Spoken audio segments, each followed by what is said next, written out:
ওনারা কোথায় হাত বাঁধেন? বুকে। বুখারী শরীফের বুকে হাত বাঁধার কোন হাদিস নেই। চ্যালেঞ্জ চ্যালেঞ্জ চালালে এই মজলিসে কেউ যদি এসে দেখায় আমি এক্ষুনি আহলে হাদিস হব। কি বুখারী দেখাচ্ছ তোমরা? বলছো বুখারী শরীফে আছে ইমামের পিছনে সূরা ফাতিহা পড়তে হবে, যদি দেখিয়ে দাও এক্ষুনি আহলে হাদিস হব। ওরা বলছে বুখারী শরীফে আছে জোরে আমিন বলা, যদি এক্ষুনি দেখাতে পারো এক্ষুনি আমি আহলে হাদিস হব। কত রক্ত খেয়েছো না দুধ খেয়েছো, কেন এসো।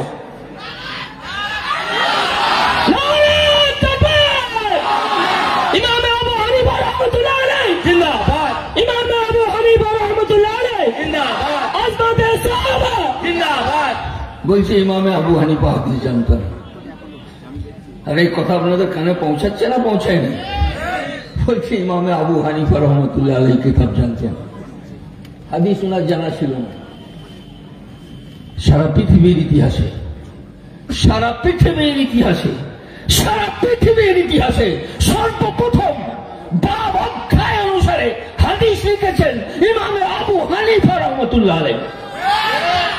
ইমামে আবু হানিফা রাহমাতুল্লাহ আলাইহি জিন্দাবাদ জিন্দাবাদ জিন্দাবাদ, আজমাতে সাহাবা জিন্দাবাদ, নারা তাকবীর।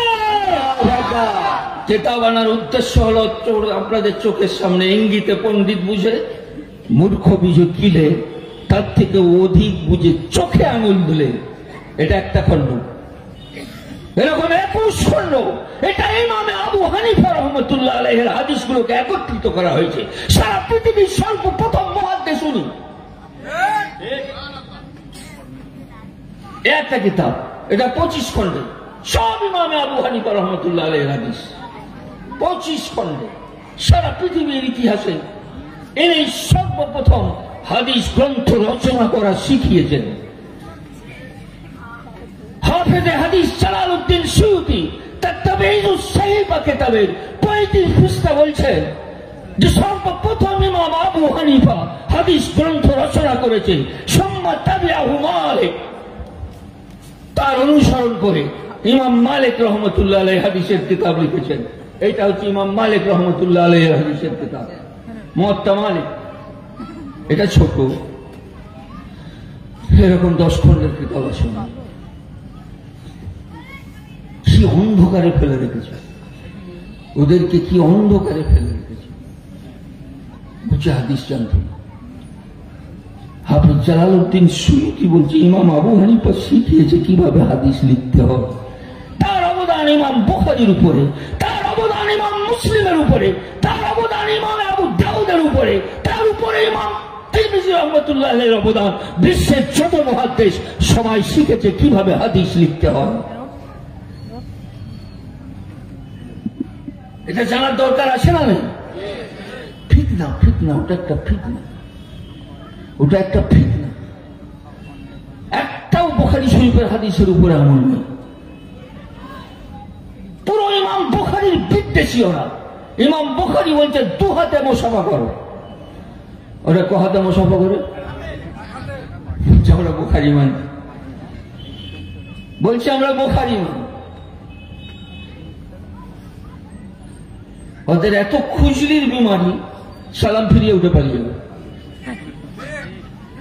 এত খুজলানি কিসে ভাই?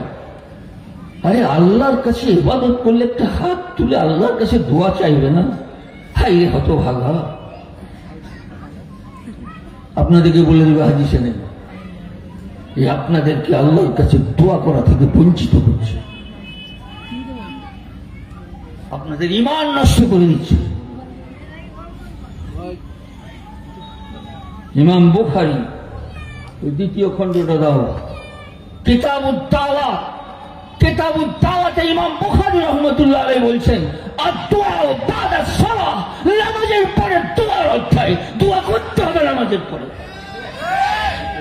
আর ওদের খুঁজলি, ওরা সালাম ফিরিয়ে কোন দিকে পালাবে আর রাস্তা খুঁজে পাবে না। ওরা বুখারী বিদ্বেষী। বুখারী বলছেন আদ-দুআ বাদা সালাহ।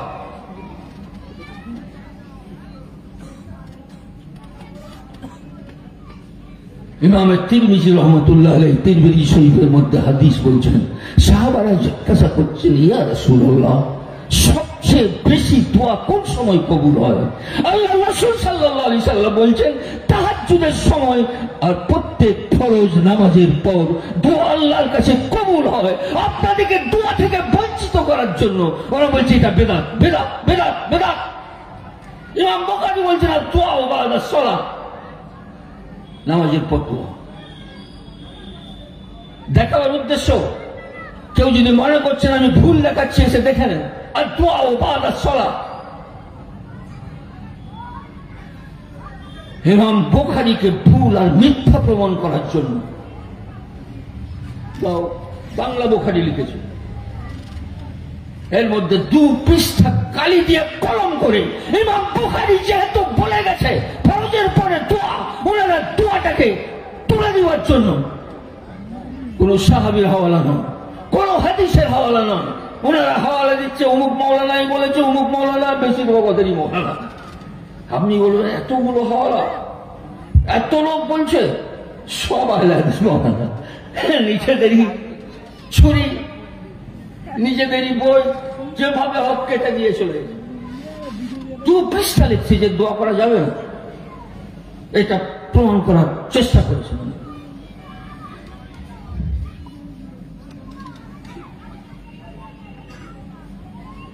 আবার কেউ কেউ খুব ভালো বলে না, দোয়াটা আছে, হাত তোলাটা নেই।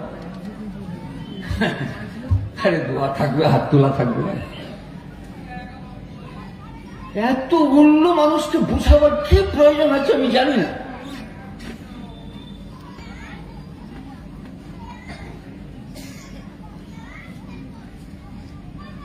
ইমাম বুখারী 5টা আদব বলেছেন দোয়া। 1 নম্বর বলছে তোমার ভাইয়ের জন্য দোয়া করতে হবে। 2 নম্বরে বলছে দোয়া যে করবে আল্লাহর কাছে কাকুতি মিনতি সহকারে করবে। 3 নম্বর বলছে তাড়াহুড়ো করো না, আল্লাহর কাছে দোয়া চেয়ে যাও, আল্লাহ যবে ইচ্ছা তোমাকে দিবে। তাড়াহুড়ো করবে না, দোয়া করতেই হবে। আরেকটা আদব বলছেন রফউল আইদি। কি মানে রফুল আইদি? আরে রফুল আইদি কেউ মৌলানা নেই, কে শুনছে? আরে রফুল আইদি মানে কি? ইমাম বুখারী বলছে রফুল আইদি হাত উঠানো। ওরা বলছে হাত উঠানো নেই, ইমাম বুখারী বলছেন আছে। বলছে আমরা বুখারী মানে।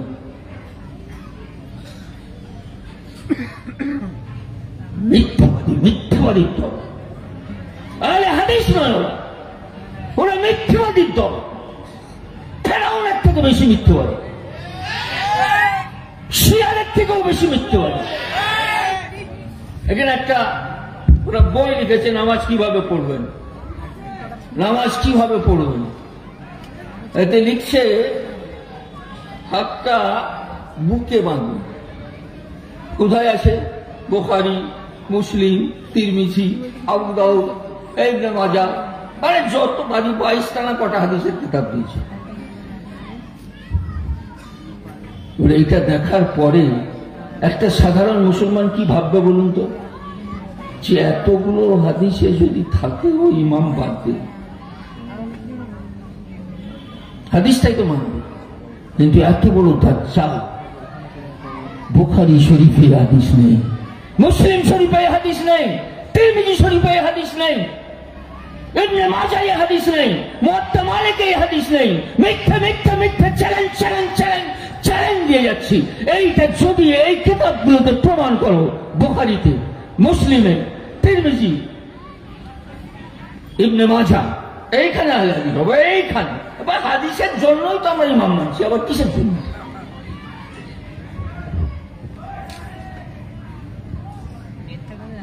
অতএব এই কিতাবগুলো দিয়ে ধোঁকা খাবেন না।